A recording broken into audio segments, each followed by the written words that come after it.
बिस्मिल्लाहिर्रहमानिर्रहीम। अस्सलाम वालेकुम।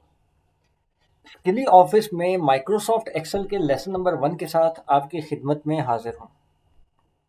दोस्तों, माइक्रोसॉफ्ट एक्सेल में आज हम एक्सेल का इंटरफेस देखेंगे और इसको समझने की कोशिश करेंगे कि ये हमारे लिए इस्तेमाल करने में किस हद तक आसान रहेगा।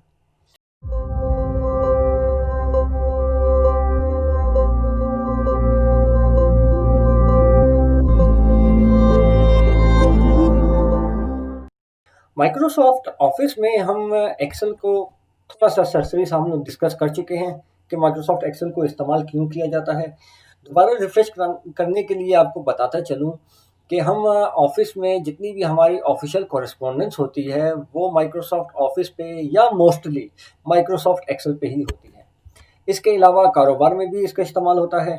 कारोबार में हम लोग इनकम या एक्सपेंडिचर शीट बनानी हो, कोई बैलेंस शीट बनानी हो, इसके अलावा बजट प्लान करना हो, तो उसके लिए हम माइक्रोसॉफ्ट एक्सेल का इस्तेमाल करते हैं। इसकी सबसे बड़ी खूबी ये है कि जो हमारे फिजिकल रिजल्ट्स होते हैं उसको हम लोग प्रेजेंट भी कर सकते हैं, मतलब प्रेजेंटेबल रिपोर्ट्स इस पे हम लोग बना सकते हैं। अभी ये माइक्रोसॉफ्ट एक्सेल आपके सामने इस वक्त मौजूद है स्क्रीन के ऊपर। हमारे वो दोस्त जो कि पहली बार ये देख रहे हों या अभी तक बहुत नए हों, वो यकीनन ये सोच रहे होंगे कि ये बहुत ज़्यादा ट्रिकी किस्म इसका इंटरफेस है, लेकिन ये बिल्कुल भी ट्रिकी नहीं है। जितना मुश्किल ये देखने में लगता है उससे कई गुना ज़्यादा आसान ये इस्तेमाल में है। ठीक है, मैं आपको इस चीज़ की गारंटी दे सकता हूँ कि जब हम लोग इसको आगे फर्दर पढ़ेंगे और एक बार ये हमारी प्रैक्टिस में आ गया तो इसमें आधे से ज़्यादा फंक्शंस ऐसे होंगे जो कि मेरे बताने से पहले आप लोगों को समझ आ जाएंगे कि आप लोग उसका इस्तेमाल कर सकेंगे। तो ये बहुत ही आसान सॉफ्टवेयर है। कसर सिर्फ ये है कि इसको समझना है। इसका जो मेन थीम है वो अगर हमने समझ ली तो हमारे लिए ये बहुत आसान हो जाता है। आइए शुरू करते हैं। आपको मैं रिक्वेस्ट करूंगा कि इस वक्त स्क्रीन पे आप एक प्लस का निशान देख रहे हैं, व्हाइट कलर का जो प्लस का निशान आ रहा है कर्सर स्क्रीन के सेंटर में, जहाँ पे इस वक्त ये सर्कल भी आ रहा है। आपने इसके ऊपर नज़र रखनी है ताकि जब मैं आपको कोई फंक्शन के हवाले से बता रहा हूँ तो आपको अंदाज़ा हो कि इस वक्त मैं किस फंक्शन की बात कर रहा हूँ। आप इसलिए इस पे नज़र रखिएगा और देखते जाइए और समझते जाइए। बिस्मिल्लाहिर्रहमानिर्रहीम। सबसे पहले ये जो ऊपर आ रहा है स्क्रीन के लेफ्ट टॉप पे जो ये सर्कल आ रहा है, ये हमारा क्विक एक्सेस बार कहलाता है। क्विक एक्सेस क्या होता है? देखिए, एक्सेल इस्तेमाल करते वक्त बहुत से फंक्शंस ऐसे होते हैं जो हम लोग चाहते हैं कि वो हमारी नज़र के सामने रहें और एक क्लिक के ऊपर उस फंक्शन से फ़ायदा हासिल किया जा सके। ये नहीं है कि हम लोग उसको फंक्शन ढूंढ रहे हो कि कहाँ पे क्या करना था, कोई लेंथी तरीका नहीं है। फ़ौरन बिल्कुल सामने होता है, एक क्लिक करना और वो फंक्शन यूज़ हो जाता है। तो इस क्विक एक्सेस बार में सेव का ऑप्शन ये वाला, अनडू का ऑप्शन ये वाला, रीडू का ऑप्शन ये बाय डिफ़ॉल्ट होते हैं। उसके अलावा ये जो एक आइकन छोटा सा नज़र आ रहा है, एरो का आइकन, ये भी इसमें बाय डिफ़ॉल्ट होता है और इसी आइकन से हम फर्दर ऑप्शंस सेलेक्ट या अनसेलेक्ट कर सकते हैं। अभी यहाँ पे मैंने असेंडिंग ऑर्डर और डिसेंडिंग ऑर्डर जो है ये भी मैंने पहले से सिलेक्ट करके रखा है। मैं अगर चाहता हूँ कि मैं स्पेलिंग चेक इस पे लगा दूँ, मैं स्पेलिंग चेक सेलेक्ट करूँगा, ये आ गया। ये क्विक एक्सेस बार है। जब मैं कोई स्पेलिंग मैंने कोई चीज़ टाइप की होगी, मैं उसको स्पेलिंग चेक करना चाहूँगा, यहाँ से मैं उसको चेक कर सकता हूँ। क्विक एक्सेस बार नहायत ही काम की चीज़ है। इससे आगे आते हैं, यहाँ पे इस वक्त आप देख रहे हैं ये टेस्ट फाइल लेसन 1 सेंटर में जो है ये हमारा टाइटल बार कहलाता है। जब आप माइक्रोसॉफ्ट एक्सेल की कोई विंडो खोलते हैं तो उसमें बुक 1, बुक 2 या बुक 3 इस तरह कुछ लिखा हुआ आएगा और वो बाय डिफ़ॉल्ट होता है। लेकिन जब हमने फाइल एक बार सेव कर ली तो जो हमारी फाइल का नाम होगा वही नाम यहाँ पे आ रहा होगा, ताकि ड्यूरिंग जब आप वर्किंग कर रहे होंगे तो आपको अंदाज़ा होगा कि आप किस फाइल के ऊपर इस वक्त काम कर रहे हैं। ठीक है, इससे आगे यहाँ पे आते हैं हम राइट कॉर्नर के ऊपर। जो टॉप राइट कॉर्नर है, ये जो बटन आपको नजर आ रहे हैं ये विंडोज कंट्रोल्स हैं। ये विंडो कंट्रोल्स है। विंडो कंट्रोल्स में ये जो 3 बटन है, मिनिमाइज हो गया, मैक्सिमाइज हो गया और क्लोज का बटन हो गया, ये तो तकरीबन हमारा हर दोस्त जानता होगा। इसके साथ एक एरो का बटन आ रहा है। ये एरो का बटन रिबन डिस्प्ले ऑप्शंस है कि रिबन हम हाइड करना चाहते हैं या हम शो ऑफ करना चाहते हैं, जैसा भी वो होगा इसको हम लोग इससे फर्दर सिलेक्शन वगैरह कर सकते हैं। अब आते हैं इससे नीचे, यहाँ पे आप देख रहे हैं ये फाइल है, file, home, insert, page layout, जहाँ पे ये इस वक्त मेरे कर्सर पे सर्कल्स बन रहे हैं, ये बार टैब बार कहलाता है। टैब बार में हमारे पास ये मुख्तलिफ टैब होते हैं, होम है, इंसर्ट है, पेज लेआउट है, और हर टैब के अंदर एक डायनामिक रिबन होता है। रिबन वो हैं जो ये नीचे की ऑप्शंस हैं, जो ये ऑप्शंस चेंज हो रही हैं, इनको हम रिबन कहते हैं। टैब बार में जो पहला वाला टैब है फाइल का, ये प्रॉपर्टीज़ का टैब है। इसमें आप प्रॉपर्टीज़ देख सकते हैं, फाइल की, न्यू फाइल ओपन कर सकते हैं, क्लोज कर सकते हैं, सेव एज, प्रिंट, शेयरिंग वगैरह, ये सब कुछ होता है।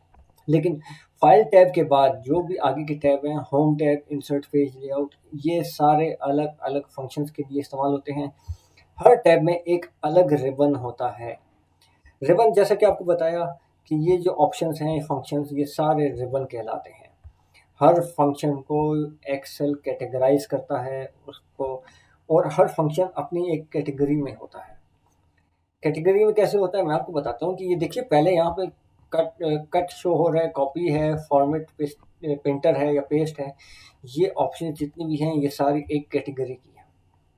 उसके बाद ये एक वर्टिकल लाइन शो हो रही है, छोटी सी वर्टिकल लाइन के बाद कैटेगरी फंक्शंस की चेंज हो जाती है। ये कौन सी कैटेगरी है? फॉन्ट कैटेगरी है। फॉन्ट हम सिलेक्ट करना चाहते हैं, या फॉन्ट के हवाले से बोल्ड करना, इटालिक करना, कलर चेंज करना उसका, या बैकग्राउंड कलर चेंज करना फॉन्ट का, ये सारा यहाँ पे होता है।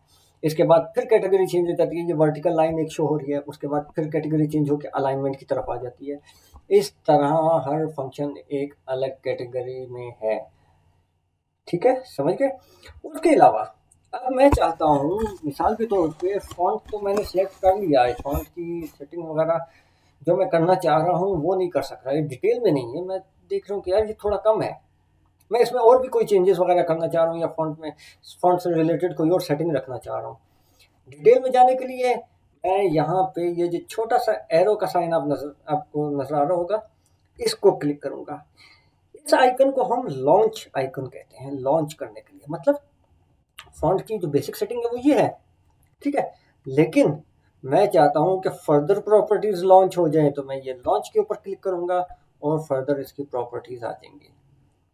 ठीक है, इजी हो गया, बहुत आसान है, सिर्फ समझने की देर है। इंशाल्लाह आपको समझने में कोई मुश्किल नहीं होगी। यहाँ तक तो हम लोगों ने समझ लिया। इसके नीचे अभी आते हैं, यहाँ पे इस तरफ आते हैं, पहले लेफ्ट साइड पे आप देख रहे हैं एक जगह पे ये C7 लिखा हुआ नजर आ रहा है, ये सेल एड्रेस है। सेल क्या होता है? सेल हमारी शीट के ऊपर, यहाँ पे आप देख रहे हैं ये जो डब्बे डब्बे से बने हुए हैं, ये एक डब्बा एक सेल कहलाता है। और ये जो सेल एड्रेस में आ रहा है, ये इसी सेल का एड्रेस है। हर सेल का एक यूनिक एड्रेस होता है। मैं पहले पहले सेल के ऊपर क्लिक करता हूँ, A1 है ये, A इसमें कॉलम को शो कर रहा है और 1 इसमें रो को शो कर रहा है। A1 इसका एड्रेस हो गया। इसी तरह अगर मैं इस सेल को क्लिक करता हूं तो B इसमें कॉलम को शो कर रहा है और 1 इसमें सेल रो को शो कर रहा है। ये बात ज़हन में रखिए, अगर ये सेल A1 है तो इस एक्सेल की पूरी शीट में A1 सेल दोबारा नहीं आएगा। ये एक यूनिक सेल नंबर होता है और कोई भी सेल नंबर दोबारा नहीं दोहराया जाता।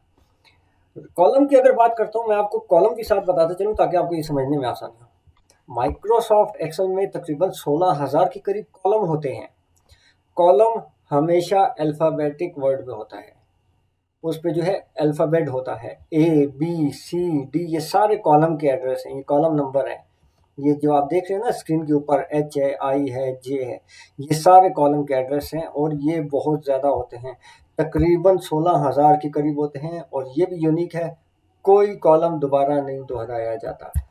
ठीक है, इसी तरह रो अगर हम लोग देखें, 1 2 3, ये 4, इस तरह रोज टोटल 10 लाख के करीब रोज हैं। जैसा कि इस वक्त मेरे पास कितनी रोज आ रही है, 10,48,576 रोज आ रही हैं।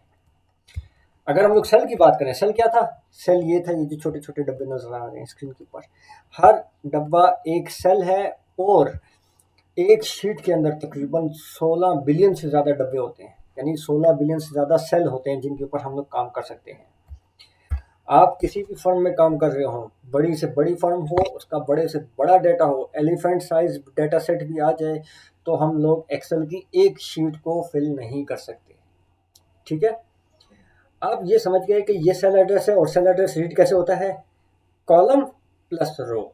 मतलब इस वक्त जो मैं सिलेक्ट कर चुका हूँ ये है बी और यहाँ से B2 सेल के ऊपर मैं मौजूद हूँ। ठीक है, उसके आगे ये जो आप बटन देख रहे हैं डिलीट का, ओके का और एफएक्स का, ये इंसर्ट फंक्शन का बार है, इंसर्ट फंक्शन बार। ठीक है, इसमें इसके थ्रू हम फंक्शंस मुख्तलिफ ऐड करते हैं, फार्मूलाज ऐड करते हैं।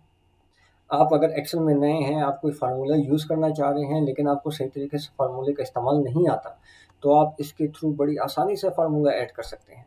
ये आपको साथ साथ गाइड करता है कि फार्मूला ऐड हो रहा है तो किस तरह ऐड हो रहा है। अगर कहीं पे गलती करते हैं तो भी हाईलाइट हो जाएगा कि कहाँ पे आपने गलती की है। लेकिन बज़ाते खुद मैंने आज तक ये इस्तेमाल नहीं किया। आपको मैं ये मशवरा दूंगा कि आप सीखें ये, हम इसको सीखेंगे आगे, लेकिन इसको साथ इस्तेमाल में या प्रैक्टिस के दौरान हम इसको स्किप कर देंगे। क्यों? क्योंकि ये थोड़ा सा लेंथी है। यहाँ पे मैं आपको एक अपना पर्सनल एक्सपीरियंस बताता चलूँगा। मुझे ऑफिस में काम करते हुए तकरीबन 8 साल के करीब हो गए हैं। 8 साल से मैं माइक्रोसॉफ्ट एक्सेल यूज़ कर रहा हूँ और आज तक कभी ऐसा मौका नहीं आया कि मुझे ये फंक्शन यूज़ करना पड़े। किस वजह से? क्योंकि ये थोड़ा सा लेंथी है। इस फार्मूला यूज़ करने के और भी बड़े शॉर्टकट तरीके हैं, बड़ा इजीली फार्मूला यूज़ होते हैं, वो भी हम लोग सीखेंगे, ये भी हम लोग सीखेंगे। लेकिन मेरा पर्सनल तजर्बा ये है कि अगर आप कंप्यूटर के ऊपर काम कर रहे हैं और आपके आसपास कोई बंदा मौजूद है जो कि आपको देख रहा है, तो वो आपकी एक्सीलेंस का अंदाज़ा, आपके प्रोफेशनलिज्म का अंदाज़ा वो आपके कंप्यूटर के इस्तेमाल से गेस करेगा। अगर आप माइक्रोसॉफ्ट एक्सेल यूज़ कर रहे हैं और माउस का ज़्यादा इस्तेमाल कर रहे हैं, तो कभी भी आप प्रोफेशनल उस हद तक नहीं कहलाएंगे जिस हद तक आप शॉर्टकट कीज़ की मदद से कहला सकते हैं। शॉर्टकट कीज़ अगर आपको आती होंगी तो आप प्रोफेशनल भी कहलाएंगे। एक्सीलेंस, अगला ये बोलेगा कि काम में बहुत एक्सीलेंट है, इसके पास एक्सीलेंस है, ये अच्छा काम कर सकता है।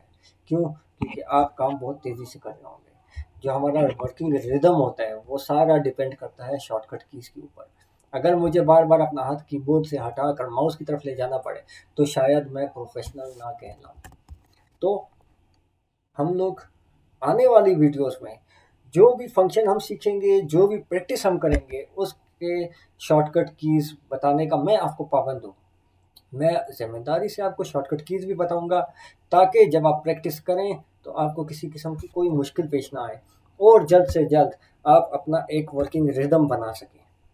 वापस आते हैं लेसन की तरफ। यहाँ पे ये आप बार देख रहे हैं स्क्रीन के ऊपर, यहाँ पे इस वक्त ये सर्कल आ रहा है, ये हमारा एड्रेस बार कहलाता है। एड्रेस बार में हर वो चीज़ शो होती है जो कि हम लोग एक्सेल के सेल में टाइप कर रहे होंगे। जिस सेल के ऊपर टाइपिंग चल रही होगी वो एड्रेस बार में शो होता जाएगा। मिसाल के तौर पे मैं इस एड्रेस में एंटर करता हूँ माइक्रोसॉफ्ट, आप देख सकते हो ऊपर एड्रेस बार में भी आ रहा है, लिखा हुआ आ रहा है। लेकिन एड्रेस बार का एक और फ़ायदा भी है। अब देखो सेल मैंने चेंज कर लिया, दूसरे सेल पे आ गया, मैं वापस माइक्रोसॉफ्ट सेल के ऊपर जैसे ही लेकर आता हूँ इसको कर्सर को, खुद ब खुद माइक्रोसॉफ्ट एड्रेस बार में आ जाएगा। आप सोच रहे होंगे कि अगर नीचे भी माइक्रोसॉफ्ट लिखा हुआ नज़र आ रहा है, ऊपर भी माइक्रोसॉफ्ट लिखा हुआ नज़र आ रहा है, तो फिर एड्रेस बार का फ़ायदा क्या है? इसका बहुत बड़ा फ़ायदा है, मैं आपको बताता हूँ। यहाँ पे मिसाल के तौर पे मैं लिख रहा हूँ 10 शो हो रहा है एड्रेस बार में। यहाँ पे मैं लिखता हूँ 20, एड्रेस बार में 20 शो हो रहा है। यहाँ पे अगर मैं फार्मूला ऐड कर देता हूँ ये प्लस ये, अब यहाँ पे तो 30 लिखा हुआ आ रहा है, आप स्क्रीन के ऊपर देख सकते हैं। यहाँ सेल में तो 30 लिखा हुआ आ रहा है, लेकिन एड्रेस बार मुझे शो कर रहा है कि ये 30 किस वजह से आ रहा है, इसके ऊपर फार्मूला लगा हुआ है। ठीक है, तो ये हमारे आगे बहुत काम आएगा। आगे बढ़ते हैं। ये हम लोग पढ़ चुके हैं, ये हम लोग देख चुके हैं कि कॉलम है, सेल है, रो है। इससे नीचे आ जाते हैं, यहाँ पे आप देख सकते हैं शीट 1 लिखा हुआ है, शीट 1। अब जो हमारा ये एरिया है, जिस एरिया पे हम काम कर रहे हैं, ये एरिया सारा एक शीट के अंदर है। जो हमारी 10 लाख रोज थी या जो हमारे 16,000 कॉलम हैं, ये सारे एक शीट के अंदर आ रहे हैं। हम लोग इस शीट को एक फाइल भी कह सकते हैं, ये एक फाइल कवर कर रहा है। ठीक है, मैं एक और फाइल बनाना चाह रहा हूँ, लेकिन मैं नहीं चाहता कि वो फाइल की लोकेशन इससे अलग हो जाए, कोई अलग अलग से खोलनी पड़े। नहीं, मैं क्या करूँगा, यहाँ प्लस का निशान आप देख सकते हैं, प्लस के निशान पर क्लिक करूँगा, एक और शीट आ गई, मतलब एक और फाइल मैं इस पे बना सकता हूँ। ऐसी फाइल बना सकते हो जो शीट 1 से अलग हो, बिल्कुल बन सकती है। और 2 क्यों, 3 बना सकता हूँ, 4 बना सकता हूँ, जितनी चाहें बना सकते हैं, जितनी शीट्स आप चाहें ऐड कर सकते हैं। हर शीट एक फाइल के बराबर हो सकती है, कोई टेंशन नहीं। समझ गए? इसके बाद आगे आते हैं, स्क्रॉल बार आप देख सकते हैं, ये हॉरिजॉन्टल स्क्रॉल बार है, ये वर्टिकल स्क्रॉल बार है। फाइल को मूव करना हो, ऊपर नीचे करना हो, आगे पीछे करना हो, इसकी मदद से हम लोग इजीली कर सकते हैं, लेकिन एक्सेल के अंदर इसकी कोई इतनी खास ज़रूरत नहीं पड़ती, बहुत कम आपको इस्तेमाल में आए तो आए। इससे नीचे आते हैं, ये जगह आप देख सकते हैं, यहाँ पे एक जगह पे रेडी लिखा हुआ नजर आ रहा है, ये मेरे बॉटम जो लेफ्ट कॉर्नर है, यहाँ पे रेडी लिखा हुआ है, ये हमारा स्टेटस बार है। ये पूरा जहाँ तक ये व्यू आ रहा है, कर्सर जहाँ तक आ रहा है, ये सारा हमारा स्टेटस बार है। जब हम किसी बड़ी फाइल के ऊपर काम कर रहे होते हैं तो डाटा जो जो ज़्यादा होता जाता है, उसी तरह एक्सेल आहिस्ता आहिस्ता लेज़ी भी होता जाता है, क्योंकि उसको सारे सेल रीड करने में बहुत टाइम लगना शुरू हो जाता है। तो ऐसे में स्टेटस बार हमारे काम आता है। अगर कोई फाइल ऑटो सेव हो रही है या सेव करना चाह रहे हैं, कुछ भी है, तो वो स्टेटस बार के अंदर शो कर देता है अपनी प्रोग्रेस। ठीक है, उससे आगे आते हैं, ये व्यू है। ठीक है, यहाँ पे आ गया नॉर्मल व्यू है। दूसरा जो है ये पेज लेआउट है। अगर आप प्रिंट करना चाह रहे हैं शीट को, तो उसमें हेडर और फुटर भी शो हो जाएंगे, उसके अलावा लेआउट भी आ जाएगा कि आप एक पेज के ऊपर कितना एरिया कवर कर रहा है। ये चीज़ हम पेज लेआउट से देख लेते हैं। उसके अलावा प्रिंट आप देखना चाहते हैं, प्रिंट व्यू पेज ब्रेक के हवाले से, तो वो भी हम देख सकते हैं। इस वक्त ये बिल्कुल कोई एरिया शो नहीं कर रहा, वो इस वजह से क्योंकि हमारी शीट ब्लैंक है। ये ऑटो डिटेक्ट करेगा। अगर हम यहाँ पे एंटर करते हैं, थोड़ा सा डाटा एंटर करते हैं, तो आप देखें ये डाटा एंटर हुआ, थोड़ा सा एंटर हुआ है, लेकिन अभी मैं पेज व्यू पे जाऊंगा तो देखें वो ऑटो डिटेक्ट कर लेगा कि कहाँ तक डाटा एंटर हुआ होगा और कितने पेज पे आएगा। ये सब पेज 1 सिर्फ शो कर रहा है, एक पेज पे आ रहा है। उसको हम लोग कम ज़्यादा करना चाहें, कम ज़्यादा भी कर सकते हैं, सिलेक्शन अपने मुताबिक कर सकते हैं। ठीक हो गया। और उसके बाद यहाँ पे एक और ऑप्शन आती है जूम की। ये ऑप्शन भी हमारे काम आती है, ख़ास तौर पर उस वक्त जब हम कोई प्रेजेंटेशन टाइप का डाटा बनाते हैं जिसको हम प्रेजेंट करना चाह रहे हैं, और वो एक शीट के अंदर एक स्क्रीन में स्क्वीज़ नहीं हो रहा, तब हमें इसकी ज़रूरत पड़ती है। जूम अपने मुताबिक सेट करना पड़ता है। इसको हम कस्टम लेवल पे भी सेट कर सकते हैं। अगर 100 नहीं करना चाह रहा, मैं 99 करना चाह रहा हूँ, 100 से सिर्फ एक पॉइंट कम, तो मैं इसको 99 भी कर सकता हूँ। ठीक है, और ये यहाँ पे हमारा आज का काम कंप्लीट होता है। लेसन 1 था, सिर्फ इंटरफेस था, इंटरफेस हमने समझ लिया। लेकिन यहाँ आपको बताता चलूँ कि आप डिस्क्रिप्शन में एक लिंक देख सकते हैं। लिंक मैंने ऐड कर दिया है। वो लिंक सिर्फ एक तस्वीर है। अगर आप उस लिंक पे क्लिक करेंगे तो एक तस्वीर ओपन हो जाएगी और उसमें हमारी टोटल आज की प्रोग्रेस होगी। इसके अलावा आपसे रिक्वेस्ट ये करूँगा कि जब हम प्रैक्टिस करना शुरू कर देंगे, लेसन 2 से आगे बढ़ना शुरू हो जाएंगे, तो मैं आपको डेटा सेट्स भी प्रोवाइड करूँगा। डेटा सेट्स आपकी प्रैक्टिस के लिए होंगे, और रिक्वेस्ट ये होगी कि आप प्रैक्टिस करें। एक्सेल में अगर आप एक्सीलेंस हासिल करना चाहते हैं जल्द से जल्द, तो उसके लिए प्रैक्टिस बहुत लाजमी है। ज़्यादा नहीं कर सकते, 5 मिनट करें, 5 मिनट कर लें, 10 मिनट कर लें, और 5-10 मिनट की प्रैक्टिस ही आपको बहुत हद तक कामयाब करने में मदद देगी। तो आज का लेसन यहीं ख़त्म करते हैं। इंशाल्लाह कल आपसे दोबारा मुलाकात होगी लेसन नंबर 2 के साथ, और कल से हम प्रैक्टिस करना शुरू करेंगे। बहुत शुक्रिया आपका। अगर आपने हमारा चैनल अभी तक सब्सक्राइब नहीं किया, तो आप काइंडली उसको सब्सक्राइब भी कीजिए और बेल आइकन पे क्लिक भी कीजिए, ताकि हमारे आने वाली हर वीडियो की नोटिफिकेशन आपको बर वक्त मिल सके। और अगर मेरी वीडियो आपको पसंद आती है तो काइंडली लाइक के बटन पे ज़रूर क्लिक कीजिए।